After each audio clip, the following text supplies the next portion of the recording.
Welcome to Unite Now, where we bring unity to you, wherever you are. Hello everyone, thanks for being with us today and welcome to the Speeding Up Your Workflow for Mobile Apps and Games Tech Talk. I'm JC Cimetiere from the Unity Product Management team, and I'm going to share with you today a few tips on how to reduce iteration time and boost your productivity when developing for mobile. We all know that creating games on mobile is time consuming. Whether you are prototyping, coding, polishing your art, we all want to speed things up. So today I'm going to walk you through 4 features in Unity to help the iteration process to go faster. First, we'll look at the new play mode option, then how to iterate on code with shorter build times. Then we'll explore the optimal asset setup for fast iteration with content. And finally, we'll look at a new feature that makes it easier to preview content on various devices. Currently, when you enter play mode in the editor, Unity does a few things. First, it resets the script state, which is the domain reload, and then it reloads the whole scene, a copy of the scene actually. And this takes time. And the more complex your project gets, the longer you need to wait to test out the new changes in play mode. So starting with Unity 2019-3, you now have the option to disable either the domain reload or the scene reload action. You likely find the Enter Play Mode options in the Project Settings menu under the Editor category, and if you scroll at the bottom, you'll find the Enter Play Mode options. Based on our test results, this can save you around 15 to 90% of waiting time depending on your project. And actually this feature is not specific to mobile. This makes it much faster for you to prototype and iterate on all platforms. So let's take a quick look.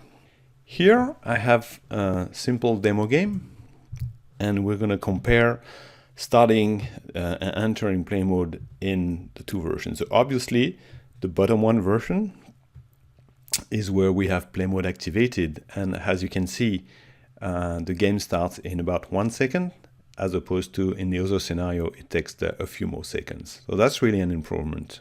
As I said, Enter Play Mode settings is available as an experimental feature for 19.3, so please try it out and give us some feedback. So next, we want to talk about how you can make your builds faster when you're iterating on code. So let's see how. When you iterate only on code and you don't need to change content, Unity offers a couple options to make your builds faster. First, consider the script-only option. It appeared in Unity 2018, and what it'll do, it'll skip all the build steps that are related to content processing. And it'll just recompile your scripts, finish the build, meaning producing the final binary, like the APK on Android. This option is actually available for every single platform that Unity supports.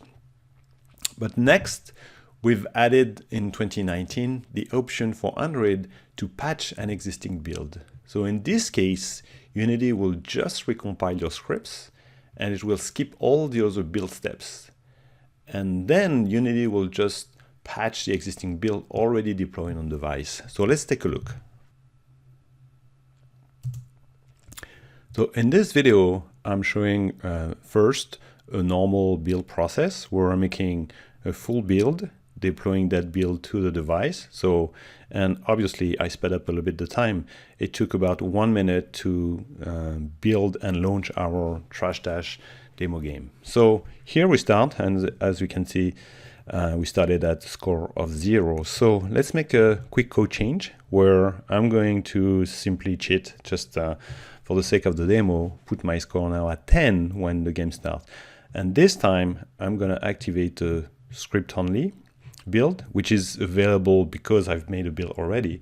But then I'm going to do a patch and run. So in this case, I'm skipping many of the steps of the build process, just recompiling the code, pushing the new library to the device, and then it takes only this time 18 seconds. So as you can see, when the game starts, which is happened right now the score is at 10.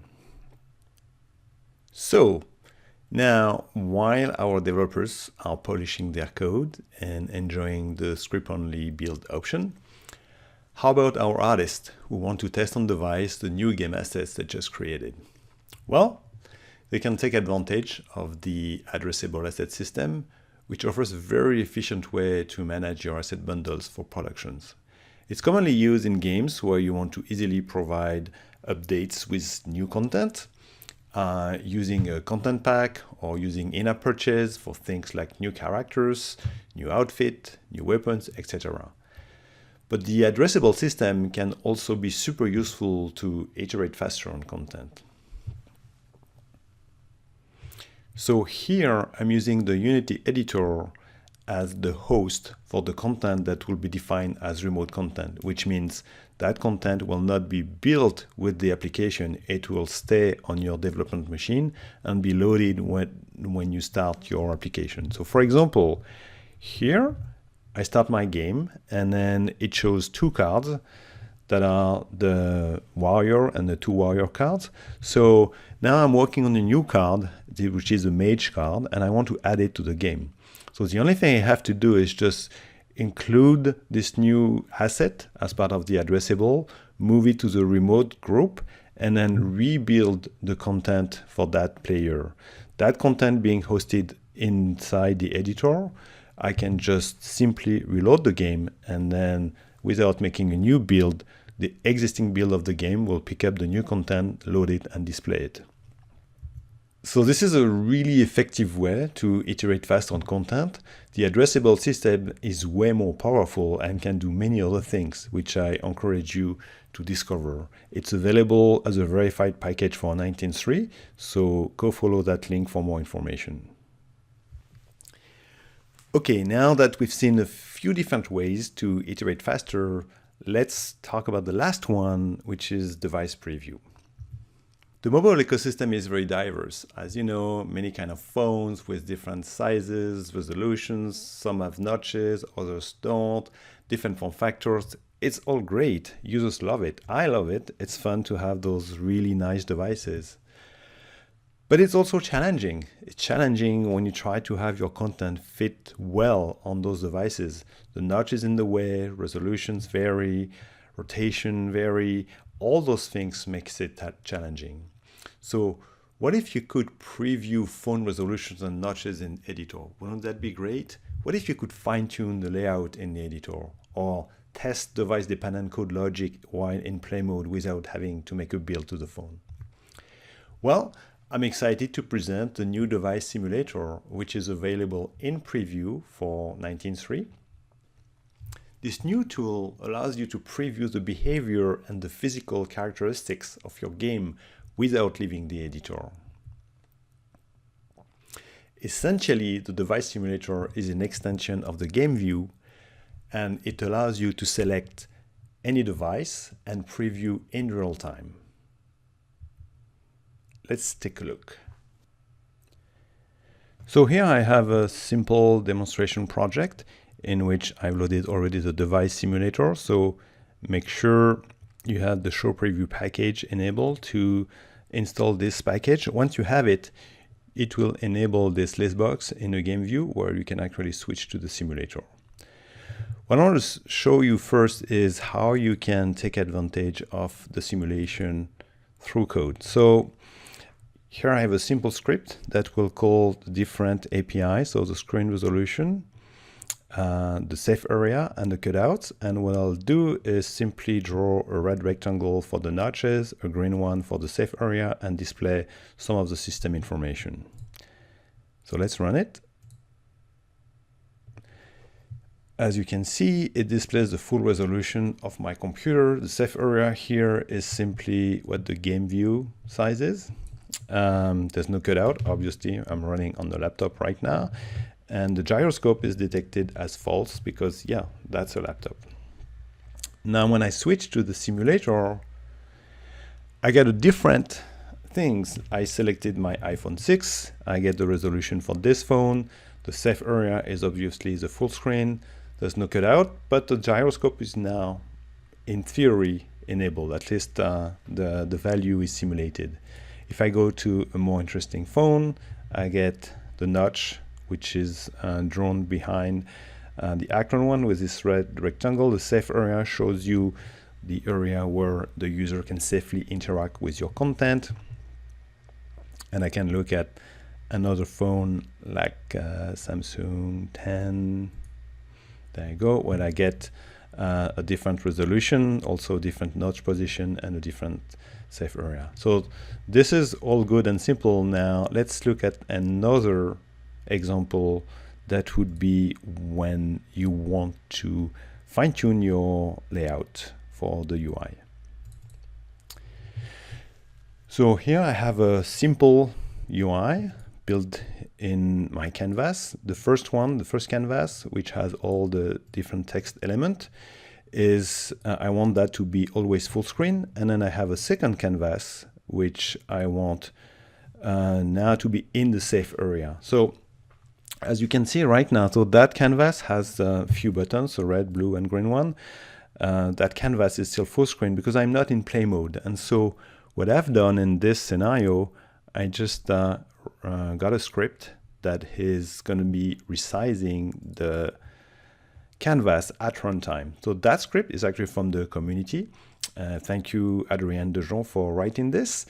And I just adjusted it to fit for the demo, but essentially what this thing does is capturing the initial values of the screen resolution and make sure they are stored for being checked at every frame. So if the screen orientation, safe area, or resolution have changed, I'm just applying those new values to make sure my safe area is resized properly.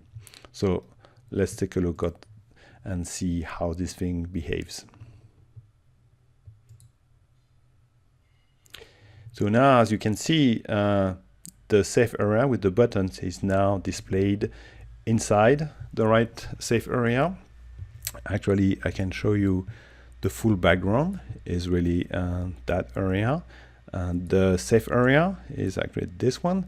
So one more thing the simulator can do is actually show you where the safe area is, which is pretty useful. Even when you are in not in play mode, you can look where that safe area is. So if you want to lay out things that are not necessarily dynamic but fixed, you can use that to put them in the right order. So that's pretty cool. Other things you can do is, as you can see here, I'm showing a few icons, and those icons are actually driven by code. So the first one is depending on my platform. So I'm testing what is the current operating system, calling the system information API, and then based on that I'm going to display the right icon. Similar thing, I'm testing network reachability, which is part of the application class, and depending on the type of network, I'm going to display different icons. That can be very useful to do that kind of thing within your application. So here I can use a device simulator to validate that my code behaves correctly. So I can try to change to not reachable, and now I have no network. I can change by saying it's now reachable via data, and then I can see it this way and back to Wi-Fi, local array network, and I have this sign. As you can see, I have the Android logo in the middle. If I switch to the iPhone 10, I get the iOS logo coming here. And so this is very useful for different kind of scenario. Now, another thing, as you can see, the list of phones is pretty long. You can actually use the search box to filter to see only some phones that are available to you. You can hide the options of the simulator so you have more room on the screen. And if you want to play with that list of phones, it is actually available and you can find it. So you can find the existing definition. You just go to the package definition and you go to the device simulator package. Then you can open in the Explorer that folder, and you'll find the device definition folder that has all the fonts that we have created for you. So I have my iPhone 10 definition, which is described in this JSON file with all the information. So what you can do, for example, if you have code that is depending on the OS version, you can actually change this, make a copy of this file, and then if you go back to Unity, you can actually move that file to a specific folder and tell the device simulator, when you go to project preferences, to actually look for a specific folder to add your own definitions. And when I'm here, I can show you can also change the highlight of the safe area if you prefer a different color. So that's it for the built-in features.